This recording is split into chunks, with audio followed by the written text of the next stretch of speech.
Hi നമസ്കാരം, ദാസേനാണ് തൃശ്ശൂരിൽ നിന്ന്. അപ്പോൾ Dominic and the ladies purse എന്ന സിനിമ എല്ലാവരും ഒരു പ്രതീക്ഷയും ഇല്ലാതെ ഇരുന്ന സിനിമയാണ്. എനിക്കും തീരെ പ്രതീക്ഷ ഇല്ലാതെ ഇരുന്ന സിനിമയാണ്. ഞാനും അതുകൊണ്ട് തന്നെ ഓവറായിട്ടുള്ള പ്രൊമോഷൻ എന്തെങ്കിലും ചെയ്യണ്ട എന്ന് കരുതി തന്നെയാണ് മറ്റുള്ള എല്ലാ സിനിമകളെയും ഓവറായിട്ട് പുകഴ്ത്തുന്ന, അല്ലെങ്കിൽ മമ്മൂക്കയുടെ ഓരോ സിനിമകളെയും ഓവറായിട്ട് എന്താ പറയുക സപ്പോർട്ട് ചെയ്യുന്ന ഈ സിനിമ മാത്രം ഞാൻ ഓവറായിട്ടുള്ളൊരു പ്രൊമോഷനും ചെയ്തിരുന്നില്ല. കാരണം ഇതിൻ്റെ ആദ്യത്തെ ടീസർ വന്നു, വളരെ സൈലൻ്റായിട്ട് വളരെ സിമ്പിളായിട്ടൊരു ടീസർ. അതിനുശേഷം ട്രെയിലർ വന്നു, അതും കാര്യമായിട്ടുള്ള ഒരു സംഭവങ്ങളൊന്നും ഉണ്ടായിരുന്നില്ല. അപ്പോൾ നമ്മൾ ഓവറായിട്ടുള്ള ആളുകൾക്കൊരു എക്സ്പെക്റ്റേഷൻ കൊടുക്കണ്ട എന്നുള്ള രീതിയിൽ നമ്മൾ വളരെ സൈലൻ്റായിട്ട് തന്നെയാണ് നിന്നത്. പക്ഷേ സിനിമ ഇറങ്ങുന്ന ഈ ദിവസമായപ്പോഴേക്കും ഏകദേശം ഒരാഴ്ച ആയിട്ട് മമ്മൂക്ക ഡെയിലി ഫേസ്ബുക്കിൽ കൊടുക്കുന്ന ഈ സിനിമയുടെ ക്യാരക്ടർ പോസ്റ്റ്, ഓരോരുത്തരുടെയും ക്യാരക്ടറിനെ കുറിച്ചുള്ള ഡീറ്റെയിൽസ്, അദ്ദേഹത്തിൻ്റെ ഡയറിയിൽ നോട്ട് ചെയ്തുകൊണ്ടിരിക്കുന്ന ഡീറ്റെയിൽസ് കണ്ടപ്പോൾ ഒരു പുതുമ, വളരെയധികം പുതുമ തോന്നിയിരിക്കുകയാണ്. ഇന്നത്തോടു കൂടി ഇന്ന് മമ്മൂക്കയുടെ ക്യാരക്ടറെ കുറിച്ചിട്ടും മമ്മൂക്ക എഴുതിയിട്ടുണ്ട്.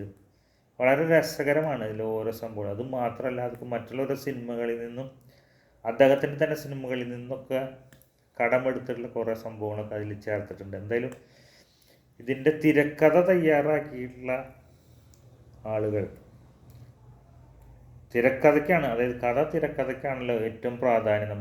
പണ്ടൊക്കെ നമ്മൾ പറയും സംവിധായകൻ്റെ കഴിവാണ്, അല്ലെങ്കിൽ പറയും നടൻ്റെ കഴിവാണ്. ഇതൊന്നുമല്ല. ഇപ്പോൾ നല്ലൊരു തിരക്കഥ ഉണ്ടെങ്കിൽ ഏതൊരു സിനിമയും വിജയിക്കും.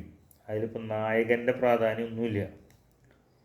അത്യാവശ്യം ആ സിനിമയോട് നീതി കാണിച്ചാൽ മാത്രം മതി. അല്ലാതെ വലിയ നായകന്മാരൊന്നും വേണമെന്നില്ല എന്ന് നമ്മൾ മനസ്സിലാക്കി കഴിഞ്ഞു, വർഷങ്ങളായിട്ട് മനസ്സിലാക്കി കഴിഞ്ഞു. അതിന് ഏറ്റവും വലിയ ഉദാഹരണങ്ങളാണ് ഈ അടുത്ത് വന്ന 1-2 സിനിമകൾ. ആരുടെയാണെന്ന് പറയുന്നൊന്നുമില്ല.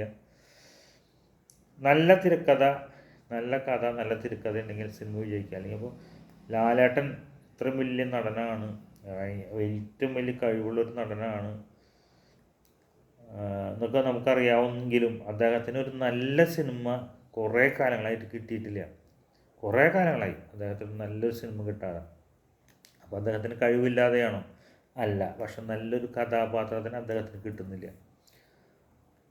ആ ഇരിക്കുന്ന സമയത്താണ് ഈ ഒരു 3-4 വർഷം മുമ്പ് തുടങ്ങിയിട്ട് മമ്മൂക്ക വളരെ സെലക്റ്റീവായിട്ട് അഭിനയിക്കുകയും അദ്ദേഹത്തിൻ്റെ വെറൈറ്റി കഥാപാത്രങ്ങൾ ചെയ്യുകയും വളരെ സിമ്പിളായിട്ടുള്ള സിനിമകൾ ചെയ്യുകയും പരസ്യം കൊടുക്കാതെ ഒരു സിനിമയുടെ വലിയ രീതിയിലുള്ള പ്രൊമോഷനൊന്നും ഇല്ലാതെ സിനിമ ഇറങ്ങുമ്പോൾ നമ്മൾ നല്ല സിനിമയാണല്ലേ ഒരു പ്രതീക്ഷയിലാണ്. ഇപ്പോൾ നാളെ വരാൻ പോകുന്ന ഈ ഡൊമിനിക് ആൻഡ് ലേഡീസ് പേഴ്സ് എന്ന സിനിമ ഒരു പ്രതീക്ഷയിലാണ് ഞാൻ കാണാൻ പോകുന്നത്. ഇവിടെ 99% മമ്മൂക്കയെ ഇഷ്ടപ്പെടുന്നവരും അതല്ലാത്തവർക്കും തീരെ പ്രതീക്ഷ ഉണ്ടാവില്ല. മമ്മൂക്കനെ ഇഷ്ടപ്പെടുന്നവർക്ക് ഒരു 90% അല്ലെങ്കിൽ 90% പ്രതീക്ഷ ഉണ്ടാവില്ല. 10%, 20%, 30% പ്രതീക്ഷ ഉണ്ടെങ്കിൽ മമ്മൂക്കനെ ഇഷ്ടപ്പെടാത്തവർക്ക് 0% പ്രതീക്ഷയായിട്ടാണ് പോണത്.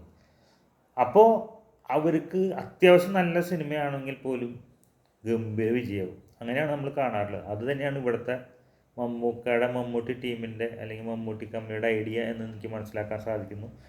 ഞാൻ എന്നെ പോലെ ഓവറായിട്ടൊന്നും പ്രതീക്ഷിക്കാതെ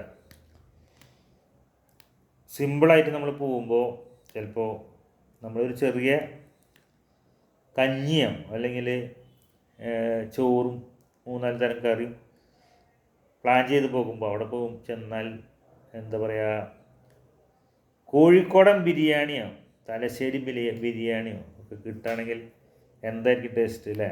അല്ലെങ്കിൽ 10-12 തരം കറിയും പായസം, അടപ്രഥമനും പാലടയും എന്താ പറയുക പരിപ്പും ഗോതമ്പൊക്കെ കൂട്ടിയുള്ള വലിയൊരു സദ്യ കിട്ടുകയാണെങ്കിൽ എങ്ങനെയുണ്ടായിരിക്കും? അതുപോലെയാണ് എനിക്ക് തോന്നുന്നത്. അപ്പോൾ ലേഡീസ് പേഴ്സ് എന്ന സിനിമ വലിയൊരു ബിരിയാണിയും അല്ലെങ്കിൽ വലിയൊരു 10-14 തരം കറിയുള്ള വലിയൊരു സദ്യയും ആവട്ടെ എന്ന് ആശംസിച്ചുകൊണ്ട് നിങ്ങളുടെ സ്വന്തം ദാസേട്ടൻ. അപ്പം ഞാനിങ്ങനെ ഇത്രയും 1-2 വീഡിയോ വളരെ താഴ്ത്തിക്കെട്ടി പറഞ്ഞതിന് ശേഷം ഇപ്പം നല്ല രീതിയിൽ ഈ സിനിമേനെ പുകഴ്ത്താൻ ശ്രമിക്കുമ്പോൾ പലർക്കും അതിൽ വലിയ വിഷമത്തിലേക്ക് ഇടവന്നിട്ട്. അപ്പം ഞാൻ താഴ്ത്തിക്കെട്ടിയ സമയത്ത് അവരൊക്കെ വിചാരിച്ച് ഇങ്ങനെ ഞാൻ സിനിമ അങ്ങനെ ഇരിക്കട്ടെ എന്ന് വിചാരിച്ചിട്ടുള്ള ആരാധകർക്ക്, മറ്റേ ആരാധകർക്ക് ഇത് സഹിക്കാൻ പറ്റില്ല. എന്തായാലും നമ്മുടെ മമ്മൂക്കയുടെ പടം നമുക്ക് ഏറ്റവും വലുതാണ് അല്ലേ. ഒരു സിനിമ പോലും പരാജയപ്പെടാൻ നമ്മൾ ആഗ്രഹിക്കുന്നില്ല. എന്തായാലും ഈ സിനിമ ഗംഭീര വിജയമാകട്ടെ എന്ന് ആശംസിച്ചുകൊണ്ട് നിങ്ങളുടെ സ്വന്തം ദാസേട്ടൻ തൃശ്ശൂരിൽ നിന്ന്.